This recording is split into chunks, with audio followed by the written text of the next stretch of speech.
dowladda Soomaaliya ee anigu aan ka mid ahay oo madaxweyne Maxamed Cabdullaahi Farmaajo oo madaxweynaha u yahay waxay ku adkaysanaysaa 30 sano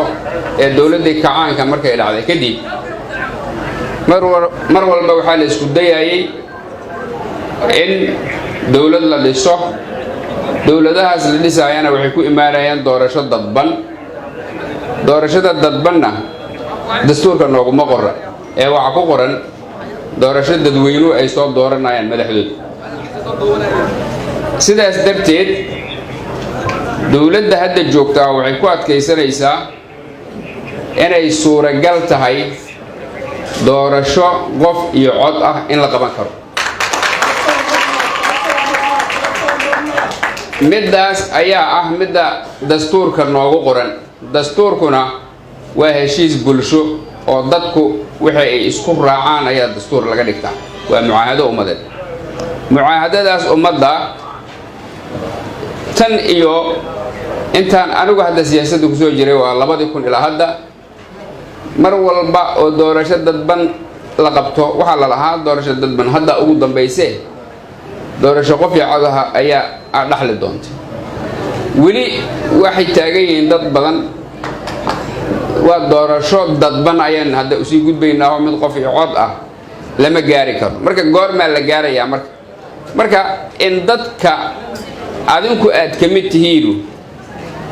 ay awood u yeeshaan inay hogaankooda soo doortaan in lagu dhiiradaa loo baahan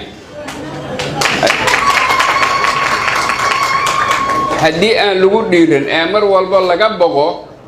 goorma la gaarayaa hadda 30 sanaan marayna anigu waa socda marka anigu waxaan aaminsanahay gobolkan Banaadir ee hadda anagu aan ku noolnahay mas'uuliyiintiisa aanu nahay hadda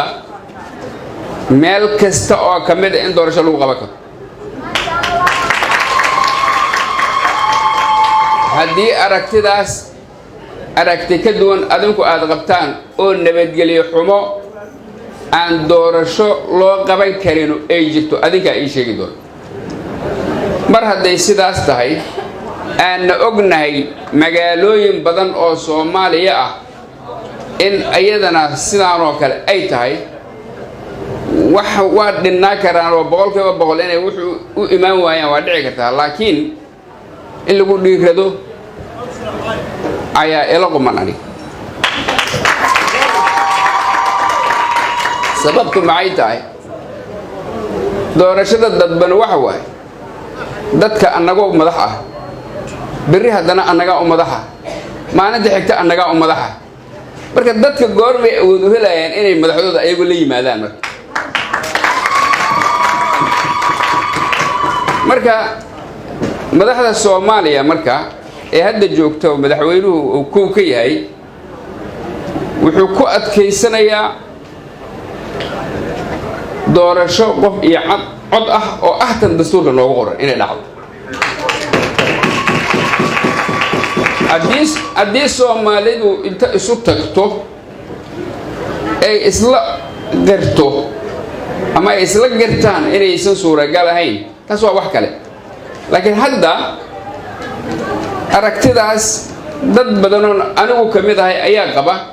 in la qaban karo doorasho qof iyo cod ah doorasho qof cod macnaheedu maxay tahay macnaheedu waxay tahay inaan degmadan aan joogno hadda ay hogaankooda adinku aad dooratiin waa faham oo maalin walba qof ama ha fiicnaado ama yoo fiicnaan ama rab ama ha rabine aan kor lagaaga keenin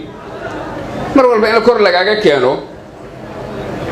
yani xaq ma aha haddii maalin duruufo jirto in bulshada hoggaan loo sameeyana loo baahan yahay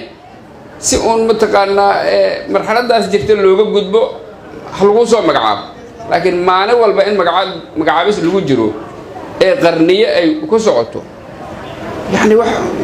kalif ah ma jiraan aniga aragtiya marka aragtidaas waa aragti sax ah ciddii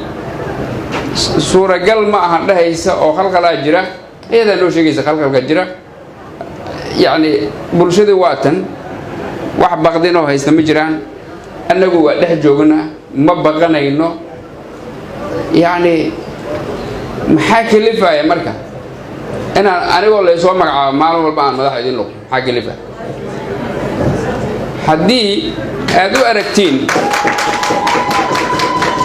haddii aad u aragtiin qof firfircoon oo dadka baari u ah oo wax qabanaya oo ahlul xal wal aqdi ah ina doortiina loo baahan waa fahamtaa marka qofka adigu gacantaada ku doorato niyada kula shaqeynay laakiin qof aadan adigu dooran oo lagu qasbay ama yaa lagu qasbin oo la iska keenay adiga